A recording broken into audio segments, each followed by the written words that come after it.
Hi hello అందరికీ. నేను మీ సాయి తులసి.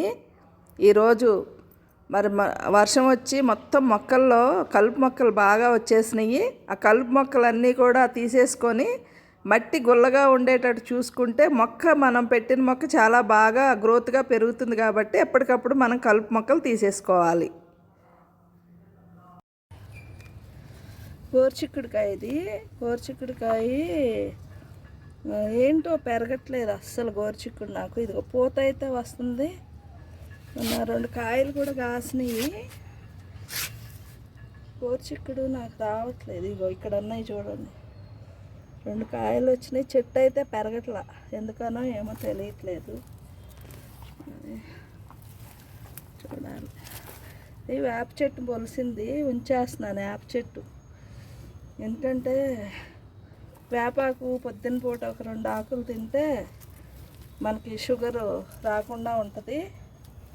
అందుకని వేప చెట్టు అనేది పైన టెర్రస్ గార్డెన్లో వేప చెట్టు కూడా పెంచాలనుకుంటున్నాను నేను. ఇది పడి మొలిసింది, అందుకని ఇలా ఉంచేస్తున్నాను అన్నమాట.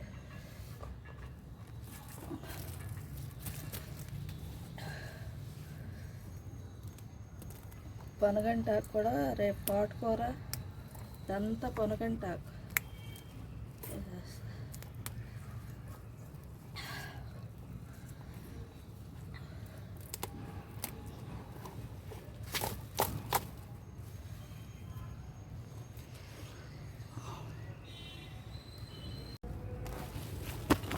తోటకూర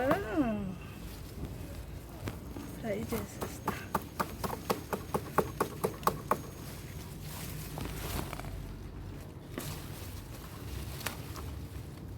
ఇవన్నీ సీతాఫల చెట్లు, తోటకూర వచ్చేసి సీతాఫల చెట్టు పెరగట్లా, అందుకని మొత్తం తీసేస్తున్నాను అన్నమాట.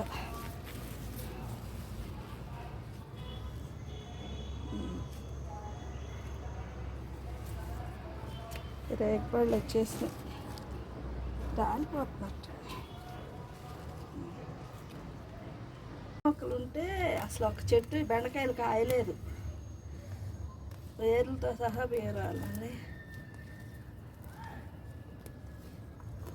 కూడా తోటకూర మొక్కలు కూడా పీకేస్తా.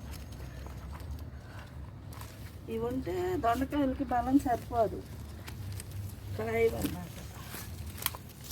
ఎక్కడ చూసినా తులసి మొక్కలే.